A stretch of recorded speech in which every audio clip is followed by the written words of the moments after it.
Today, we are bringing you exclusive content for the EA Sports College Football 25 video game. So let's start there. Throughout the show, we will be releasing exclusive gameplay video of the top 5 teams, according to EA Sports. The number one team in EA Sports College Football 25 is the Georgia Bulldogs at 95 overall. Look no further than their star quarterback, Carson Beck, who decided to return for another season as a big reason why Georgia is going to be tough to stop. Beck is a top 2 rated quarterback in the game, coming in at 93 overall. He'll have plenty of weapons to get the ball to, including their top returning wide receiver, 86 overall, Dominic Lovett, and rising tight end Oscar Delp. He's rated 90 overall. You won't have to only rely on the passing game, though. Florida transfer running back Trevor Etienne, 88 overall, leads a talented backfield behind one of the game's top offensive lines, head by the number 1 guard in the game in Tate Ratledge. He checks in at 95 overall. As you'd expect, you'll also get to command some elite defensive players, such as edge Michael Williams at a 93 overall, and Malachi Starks at corner, a 95 overall. Both are top 5 players at their respective positions on the number 2 rated defense in the game. OHIO. This is not your ordinary Ohio State team, though. They clock in with the number 1 defense in EA Sports CFB 25. 10 players clock in with an 85 or better rating on defense alone, and that's led by safety Caleb Downs at 95 overall. The transfer from Alabama is the top safety in the entire game. They have the game's top-rated running back duo in Travion Henderson and Quinshon Judkins, who rate out at 93 and 95 respectively. It's Ohio State, so of course the wide receiver room is loaded. Emeka Egbuka returns at 93 overall. 85 overall, Carnell Tate, he's set to flash as a sophomore. And one of the top-rated true freshmen in the game, Jeremiah Smith, 84 overall. You'll have a veteran signal caller too. Kansas State transfer Will Howard at quarterback checks in at 85. He comes in and not only will he get the ball to these guys, but he'll have some sneaky run ability to make this one of the most difficult offenses to guard in the entire game. The Oregon Ducks look like they have all the firepower they need to immediately contend as they clock in at number 3. Just look at the offensive firepower as to why you should play as the Ducks in EA Sports College Football 25. Led by Dylan Gabriel, he clocks in at 92 overall, top 5 quarterback overall, and now he has one of the most talented wide receiver duos in the country surrounding him. Tez Johnson returns from a 1,000-yard receiving season in 23, and he's a 91 overall. But he's not alone. Oregon brings in former 5-star wide receiver Evan Stewart. He clocks in at 90 overall. The defense is not far behind, led by Jabbar Muhammad at a 91 overall grade, Jordan Birch, 88, Jeffrey Bassa, 87. The folks in Eugene should be salivating to play with all the playmakers they have. The post-Saban era is here, but the Crimson Tide will still be an elite program. They clock in as the number 4 team. They may have one of the most fun players in EA Sports CFB 25 to play with. Quarterback Jalen Milroe, 90 overall. Not only can he throw the deep ball with impeccable timing, but he has the ability to run up and down the field with one of the highest speed ratings of any quarterback in the game at a 91. Jeremy Bernard transferred from Washington. He's at an 85 overall. The run game will be fierce too, as Alabama has a stable of backs to deploy behind a huge offensive line led by Tyler Booker. Just because Nick Saban left doesn't mean the defense is going anywhere. Led by Malachi Moore at 92 overall and Deontay Lawson graded 90 overall. This unit is not only stacked with top talent, but loaded with depth. The Tide have 8 players clocking in at 83 or higher, including the number 1 kicker in the game in Graham Nicholson. The Tide gonna keep rolling in Tuscaloosa. Fresh off a year where Texas put the entire nation on notice, you now get a chance to take control of the Longhorns in EA Sports CFB 25 and see how many times you can get the Cannons to go off and rile up Beefy Bevo in his pen.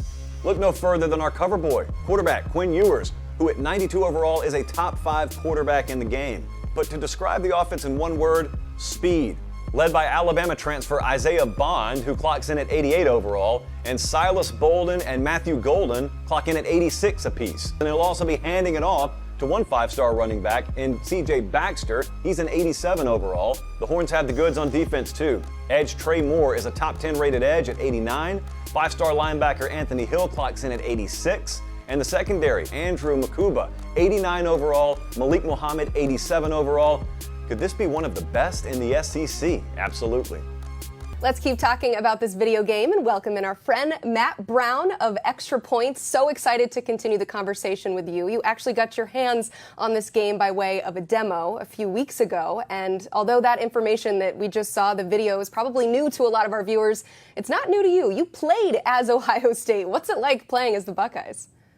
Yeah, I did get a chance to play as Ohio State a few weeks ago, and the build that we had did not have the complete rosters put in there. There were a few players that were mentioned that weren't in the game when I was playing it. But how you guys described playing with Ohio State feels very accurate. This is a team that in the video game, you're going to be able to move the ball a bunch of different ways. You have a playbook that is, I think, more representative of what Chip Kelly has historically wanted to do, which is a lot of running the football. And as soon as you see defenses trying to creep in to load the box, Ohio State's going to have a lot of different weapons. Whether you want to throw the ball 35 times, whether you want to go run different option looks, whether you want to go do ground and pound, you're going to find ways to be able to do that, and you're going to have a very, very good secondary to provide that coverage for you on the defensive side of the ball.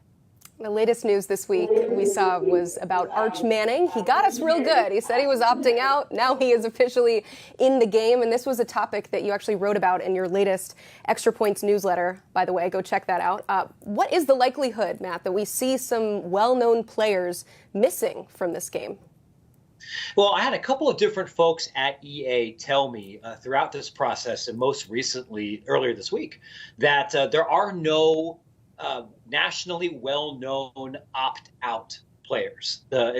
People who are juniors and seniors and highly productive players across the board opted into the deal. There are going to be a few players at launch that I think astute college football fans would expect to be in the game that won't be there. And those are going to be overwhelmingly either true freshmen who are not on campus in time to sign the paperwork, or individuals who transferred this season and were late doing so, and so they weren't officially enrolled anywhere by April 30th.